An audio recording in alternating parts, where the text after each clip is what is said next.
pembagian volume ini konsepnya ada beberapa ya. Jadi ada pembagian volume tentang benda padat dan juga ada pembagian volume tentang benda cair ya. Jadi contoh untuk yang benda padat, misalkan nih kalian punya rubik, bentuknya kan kubus, misalkan dimasukkan ke dalam sebuah kardus ya, yang misalkan bentuknya balok kayak gitu. Nah itu kan otomatis itu adalah si rubik ini kan benda padat dimasukkan ke dalam sebuah ruangan atau sebuah kardus ya.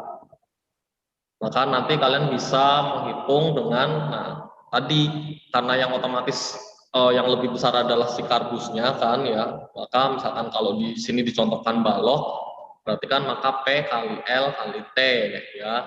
Kemudian nanti karena yang dimasukin bendanya adalah rubiknya atau kubusnya, maka ini S kali S kali S, tapi ini per ukuran kayak gitu ya, sendiri-sendiri. Kemudian kalau contoh yang bedanya dengan contoh yang benda cair ya, misalkan ada air ya di dalam suatu ruang, misalkan bak mandi ataupun apapun itulah.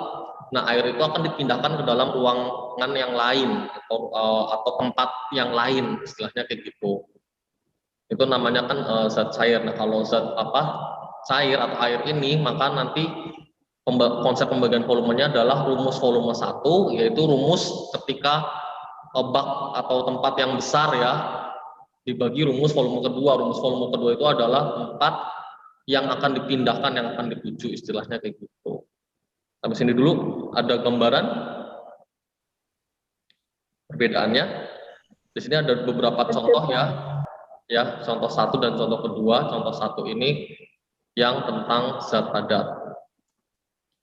Ya, jadi ukuran untuk kardusnya kan 90 kali 75 kali 60. Kemudian untuk ukuran rubik yang bentuk kubusnya adalah 30 kali 30 kali 30. Sampai sini jelas? Jelas, Pak. Nah, kemudian di sini 90 dibagi 30-nya ya, disederhanakan, atasnya sisa 3, yang bawahnya 1. Kemudian 75 sama 30-nya ya dibagi 15 ya, atas 5 bawah 2. Kemudian yang 60 30 dibagi 30 ya, atas sisa 2 bawah sisa 1. Sampai sini dulu jelas? Jelas, Pak. Sehingga kan akan menghasilkan 3 kali 5 per 2 kali 2. Gitu ya, tadi ya, 3 ini terus 5 per 2 ini 2. Jelas? Jelas. Nah, disinilah yang harus disesuaikan dengan penalaran ya. Penalarannya bagaimana? Ingat, yang namanya benda padat ketika dimasukkan ke sebuah ruangan, maka dia tidak bisa dipaksakan. Jadi, sekali lagi, di sini makanya saya kasih note ya, untuk kasus ini, sekali lagi, di sini ya, saya kasih note, untuk kasus ini, dua yang ini sama dua yang di atas ini sama dua yang di bawah ini tidak bisa dicoret. Paham? Ya. Jadi sekali lagi nggak bisa dicoret. Jadi kalian nggak bisa seperti menghitung matematika pada umumnya, gitu loh. Jadi sekali lagi ini benar-benar hanya untuk kasus ini ya, diingat-ingat untuk kasus ini dia nggak bisa dicoret. Ya, kenapa? Karena tadi tidak mungkin rubiknya dipotong supaya bisa masuk di ruang kosong, gitu loh. Oke, saya berikan gambaran secara visualisasi ya, saya coba gambarkan ya. Oke, di sini misalnya kita punya kardus ya, ukurannya 90 gitu ya. Kemudian kesananya, ke belakangnya yaitu 75. Terus tingginya adalah 60. Ini ya. Jelas sampai sini? Jelas, Pak. Nah, kemudian di sini kan 60, berarti kalau 60 kita numpuk ke atas bisa sampai 2. Ya enggak? Numpuk rubiknya ke atas kan bisa 2, ya enggak? Iya, Pak. Ya, Pak.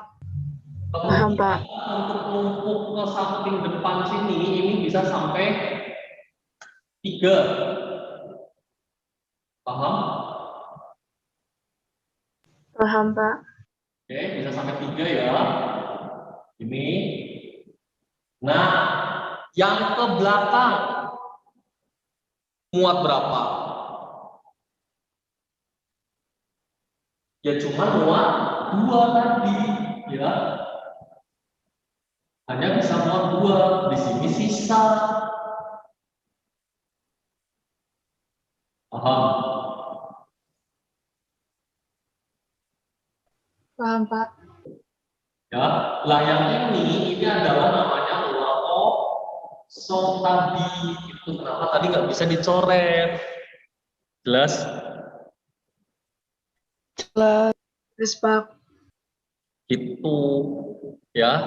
Jadi makanya kita kembali lagi tadi ya ke pembahasan ya. Sekali lagi yang ke belakang itu kita hanya bisa masukin mentok 2 karena yang setengahnya yang sisa ini 15 ini ya.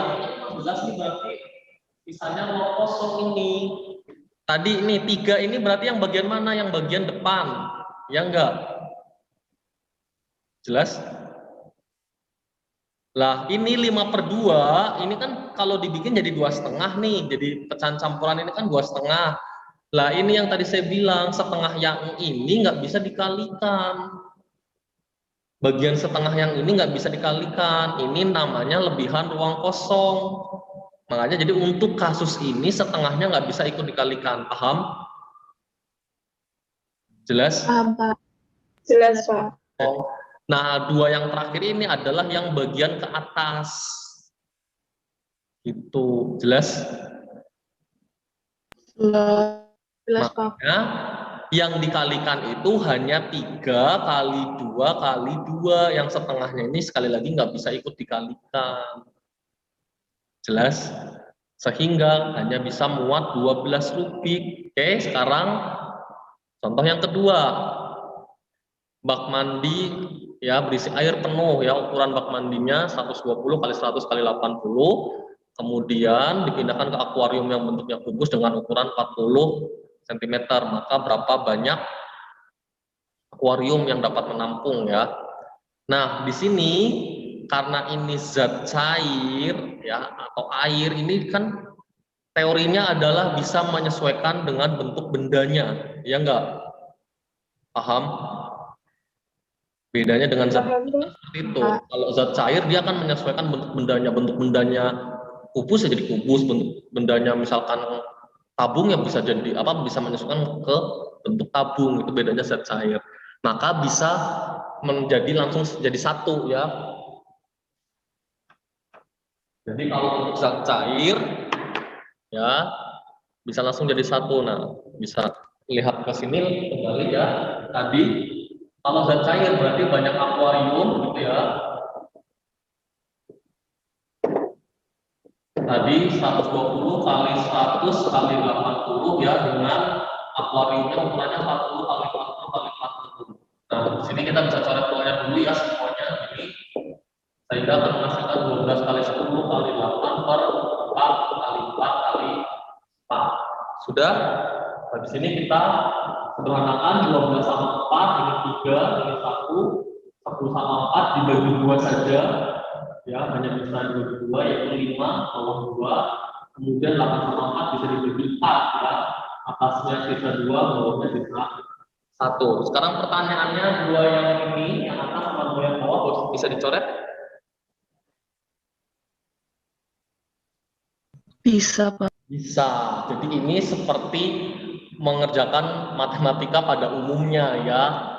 Bisa dicoret. Jadi ini tidak ada tidak ada syarat khusus atau perlakuan khusus istilahnya kayak gitu. Jelas? Paham ya? Jelas. Itu. Di sini seperti pada biasa umumnya tidak ada syarat khusus atau perlakuan khusus karena tadi zat cair itu bisa menyesuaikan makanya bisa dicoret sehingga hasilnya itu benar-benar real, hasilnya adalah 15. Paham? Paham, Pak.